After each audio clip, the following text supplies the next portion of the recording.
क्योंकि प्रदेश कांग्रेस प्रभारी अजय माकन प्रेस वार्ता करने के लिए आ चुके हैं। 5 बज चुके हैं और उन्होंने कहा था कि 5 बजे हर दिन वो मीडिया से मुखातिब होंगे। डिस्ट्रिक्ट जो संगठन के जिला है उसकी ग्रुप डिस्कशन की शुरुआत करी और कैटेगरी बना करके हर डिस्ट्रिक्ट के सोशल डिस्टेंसिंग का पालन करते हुए लगभग 50-50 लोगों के हम लोगों ने डिस्ट्रिक्ट वाइज मीटिंग करा और जितने भी लोग आए लगभग हर किसी को बोलने का जो भी बात करनी थी उसका मौका सबको दिया गया और बहुत ही सकारात्मक चर्चा सभी कांग्रेस के नेताओं के साथ में आज सुबह से हुई है। कल इसी प्रकार से अजमेर के हम लोगों के 5 संगठन के जिलों की हम लोगों की चर्चा हुई।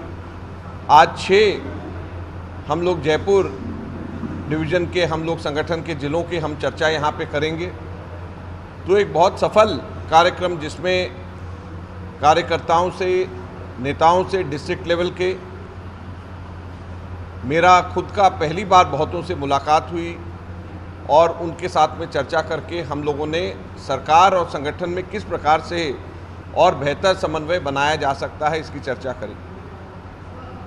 मैं आप लोगों से कहना चाहता हूं, फिर से याद दिलाना चाहता हूं, जैसे पिछली बार जब हम यहां पे आए थे हम लोगों ने घोषणा करी थी कि 2 अक्टूबर को हम लोग जनता के सामने, कांग्रेस के, राजस्थान की जनता के सामने कांग्रेस के मैनिफेस्टो के अचीवमेंट्स और उसके अलावा जो जो काम हम लोगों ने किए हैं वो जनता के सामने अपना रिपोर्ट कार्ड हम लोग रखने वाले हैं। और साथ साथ में हम लोगों ने ये भी तय किया है कि हमारे डिस्ट्रिक्ट वाइज इंचार्ज मिनिस्टर्स वहाँ पर जाएंगे हर महीने में एक बार और वहाँ पर डिस्ट्रिक्ट लेवल के और ब्लॉक लेवल के ऑफिस बेयरर्स और साथ साथ में जन सुनवाई का कार्यक्रम करके भी जैसे ही कोरोना के अंदर जो हमारी सारी चीज़ें हैं उसको फॉलो करते हुए, जो नॉर्म्स हैं स्टैट्यूटरी उसको फॉलो करते हुए उसको काम करेंगे और एक बेहतर संवाद हमारे कार्यकर्ताओं के साथ में बनाया जाएगा।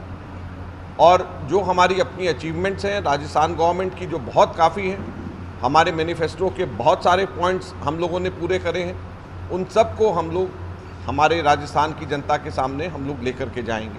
तो आज हम लोगों की बहुत ही सकारात्मक मीटिंग हुई और हम लोग जो भी हमारे यहाँ पर कांग्रेस के लीडर्स आए, एमएलएज आए, हम उन सब का धन्यवाद करते हैं।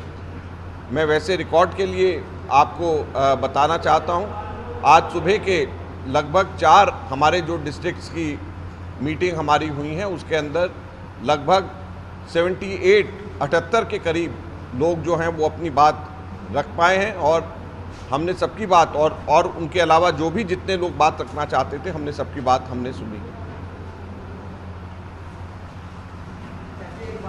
आज हमने झुंझुनू, जयपुर,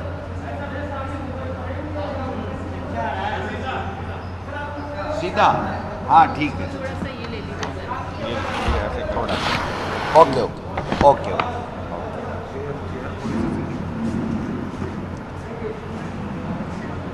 जयपुर संभाग के दौसा और सीकर को छोड़ करके शेष जिलों के प्रमुख कार्यकर्ताओं से चर्चा हुई है। संगठन ने उनको मौका दिया। अखिल भारतीय कांग्रेस कमेटी के हमारे इंचार्ज जनरल सेक्रेटरी साहब ने कहा कि मैं सब लोगों से मिलूंगा कि कैसे बेहतर हम संगठन और सत्ता का काम करें। सबके सुझाव प्राप्त हुए। जो प्रमुख रूप से सुझाव जो हम लोगों को मिले हैं उसमें एक निर्णय पहले माकन साहब के निर्देश से हो चुका है कि प्रभारी मंत्री जिलों में जाएंगे, संगठन के साथ जिला कांग्रेस कमेटियों में बैठक करेंगे और उसके बाद में अधिकारियों के साथ जिला स्तरीय बैठक लेंगे। तो जो कार्यकर्ताओं की समस्या होगी उन समस्याओं का जिला कलेक्टर के माध्यम से समाधान करेंगे। दूसरा ये भी प्रमुख रूप से आई है कि जो जिला अध्यक्ष बनाए जाते हैं वो ब्लॉक कांग्रेस कमेटियों में जो बैठकें हों उसमें भी भाग लें और वहाँ के स्थानीय एमएलए, चुने हुए जनप्रतिनिधि भी उन बैठकों में ज़्यादा से ज़्यादा भाग लेंगे। तो मैं समझता हूँ जो कार्यकर्ता जिसके दम के ऊपर सरकार बनी है उस कार्यकर्ता के जो काम हैं छोटे छोटे वो ब्लॉक लेवल के ऊपर चर्चा होकर के उनकी समस्याओं का समाधान होगा। और हम ये चाहेंगे कि जो भी जिला प्रभारी मंत्री जाएगा वो जन सुनवाई पूरी तरीके से करेगा, जिससे जनता की जो समस्याएं हैं उनका समाधान हो।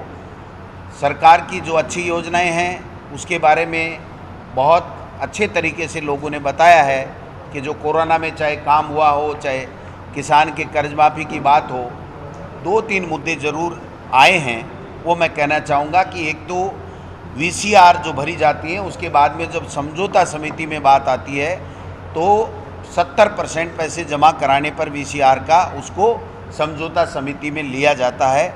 मैं समझता हूँ कांग्रेस पार्टी ये चाहती है और मुख्यमंत्री जी से इस बारे में हमने रात को भी बात की और आगे भी बात करेंगे कि इसमें किसान के साथ में और ज़्यादा रियायत होनी चाहिए, क्योंकि किसान कोरोना में वैसे ही लूट चुका है और उसमें उनकी जो VCR है उसको समझौता समिति में लिए जाने में जो आज की तारीख में क्राइटेरिया वो कम होना चाहिए।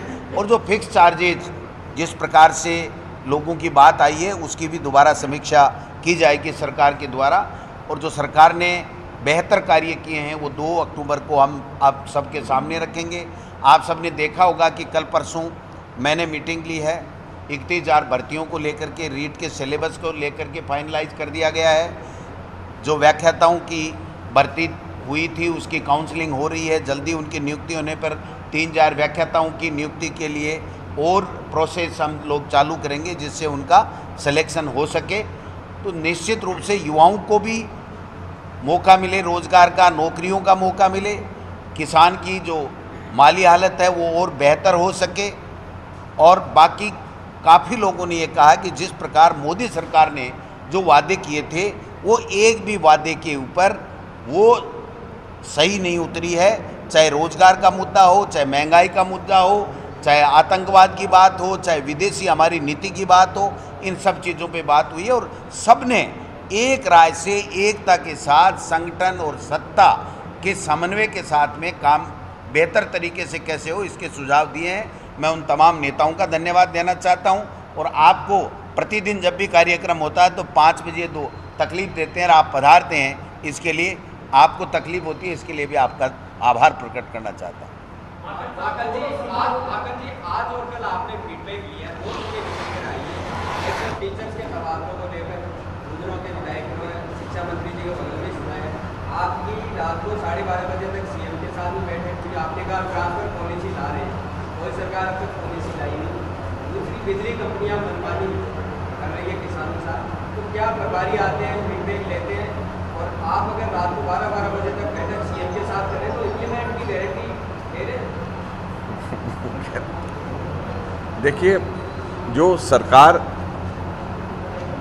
को जो घोषणा करनी है, जो कैबिनेट को निर्णय लेना है, ये प्रेरोगेटिव मुख्यमंत्री और कैबिनेट का है। और ये ठीक नहीं रहेगा कि इस बारे में हम यहाँ से कोई घोषणा करें। और इसके बारे में बहुत जल्द जो भी होगा, मैं समझता हूँ कि मुख्यमंत्री जी और राजस्थान की कैबिनेट का डिसीजन होगा जो आप सब लोगों के सामने होगा। बिजली के मसले पे, VCR के मसले पे, फिक्स चार्जेस के मसले पे जो बातें यहाँ पर उभर करके आई हैं उसके बारे में प्रदेश अध्यक्ष जी ने कहा है। मैंने जैसे आपको कहा कि ये पूरा कार्यक्रम 2 तरफा है। एक तो हमारे लीडर्स का जो फीडबैक और साथ में जो हमारी गवर्नमेंट की परफॉर्मेंस। अब जैसे आज मैं यहाँ पर जब हम लोग मीटिंग ले रहे थे तो एक हमने अपने रिसर्च डिपार्टमेंट जो है उनसे हमने कहा कि आप ये हमें बताएं कि कोरोना को हैंडल करने के मामले में राजस्थान की कैसी परफॉर्मेंस है। और ये हमने अपने लोगों को बताया और सब लोग ताजुब कर रहे थे। आप हैरान होंगे कि अगर स्टेट वाइज हम लोग पूरे देश के अंदर हिसाब लगाएं कि राजस्थान कहाँ पर है प्रति 1 लाख व्यक्ति। 2 चीज़ों में हम लोग अगर उसको कंपेयर करें, प्रति 1 लाख व्यक्ति संक्रमण में और प्रति 1 लाख व्यक्ति मॉर्टेलिटी के अंदर, यानी मृत्यु दर के अंदर। और सुखद रूप से चौंकाने वाले नतीजे हैं। हमारे पूरे देश के अंदर गोवा में प्रति 1 लाख, ये आज दोपहर के 1 बजे तक की फिगर्स हैं, पूरे देश में गोवा के अंदर प्रति 1 लाख 1525 व्यक्ति संक्रमित हैं। दिल्ली के अंदर 1198 व्यक्ति प्रति 1 लाख संक्रमित हैं। पूरे देश के अंदर 359 लोग प्रति 1 लाख व्यक्ति संक्रमित हैं। और राजस्थान के अंदर ये फिगर सबसे कम के 5 स्टेट्स में से पूरे देश के अंदर, जहां पे 369 है, राजस्थान में सिर्फ 139 प्रति 1 लाख व्यक्ति संक्रमित है। यानी पूरे देश के अंदर जो प्रति 1 लाख व्यक्ति संक्रमण की दर है उससे 1/3 राजस्थान में, और हाईएस्ट जो गोवा के अंदर हैं वो 1525 हैं, जहां भाजपा की सरकार है, उससे 10 गुना कम अकेले संक्रमण प्रति 1 लाख व्यक्ति अकेले राजस्थान में है। तो ये कम अचीवमेंट नहीं है। दूसरी बात भी जो है, मुझे इस चीज़ की जानकारी नहीं थी, सुखद आश्चर्य था, दिल्ली के अंदर प्रति 1 लाख 27 व्यक्तियों की मृत्यु हो गई है। प्रति 1 लाख जो दिल्ली की पॉपुलेशन है उसमें 27 लाख लोगों की कोरोना की वजह से मृत्यु हुई है। पूरे देश के अंदर ये फिगर 6.2 की है, और राजस्थान के अंदर ये फिगर केवल 1.7 है। यानी पूरे देश से 1/4, 1/4 पूरे देश का जो एवरेज है। और दिल्ली से अगर देखा जाए तो 20 गुना कम, दिल्ली के अंदर दिल्ली से 20 गुना कम डेथ रेट्स हमारे प्रति 1 लाख व्यक्ति राजस्थान में। तो ये सारी चीज़ें हमने लोगों के बीच में जब बात करी, चर्चा करी, तो सभी कार्यकर्ता कहने लगे कि ये बात हमको किस तरीके से भीलवाड़ा मॉडल की WHO ने तारीफ़ करी, इवन मोदी जी ने राजस्थान की सरकार की तारीफ़ करी। तो ये जो हमारी अचीवमेंट्स हैं, ये सारी अचीवमेंट जैसे 2 तारीख को हम लोग बताएंगे, उसमें से एक सिर्फ ये मैंने अभी आपके सामने बताया है, ये हम लोगों को बताएंगे। और जो समस्याएं वापस, जैसे बिजली के मसले पे इन्होंने बताया, तबादलों के मसले पे बताया, वो वापस हम लोग चर्चा करके हम कोशिश करेंगे कि जो हमारी सरकार की अचीवमेंट्स हैं वो लोगों तक हमारे कार्यकर्ता पहुंचाए, और जो समस्याएं जो लोगों की हैं वो हम लोग सरकार को दे करके बीच में हम लोग एक आपस में समन्वय स्थापित करें। ये हमारी कोशिश है, और पूरी की पूरी इस एक्सरसाइज की यही हमारी कोशिश और ये हमारा टारगेट है।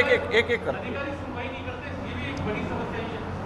ये समस्या हर राज्य में, पूरे देश में, हर पॉलिटिकल पार्टी में होती है और हर पार्टी के शासनकाल में होती है। तो ये कोई ऐसी समस्या नहीं है कि जो आपको ये सिर्फ राजस्थान में या और आज की बात है। ये बीजेपी के शासन में बीजेपी के लोग यही शिकायत करते थे, और अगर दूसरे राज्यों में चले जाएं तो वहाँ पर भी ये कोई समस्या ऐसी नहीं है। नहीं, ऐसा नहीं है। मैं ये कह रहा हूँ कि ऐसी शिकायतें तो हर जगह पे मिलती है। ब्यूरोक्रेसी क्यों? शासन सरकार का है, शासन चुने हुए प्रतिनिधियों का है। एक करके हैं। एक क्या, दोबारा बताएं क्या? कल अजमेर में आप जब भी प्रोग्राम किया था उसमें कई तो पढ़ना पड़ा, कहीं तो ये पढ़ा, कल की बात आपको उसके बारे में कल बताया ही है। लोगों में जोश है, कांग्रेस के कार्यकर्ताओं के अंदर उत्साह है। आप एक चीज़ बताइए कि अगर कोई बैटरी में 2 तार जोड़ते हैं और वो बैटरी फुस हो तो उसमें स्पार्क नहीं निकलता। स्पार्क तो वहीं निकलता है जिस बैटरी में कुछ दम हो।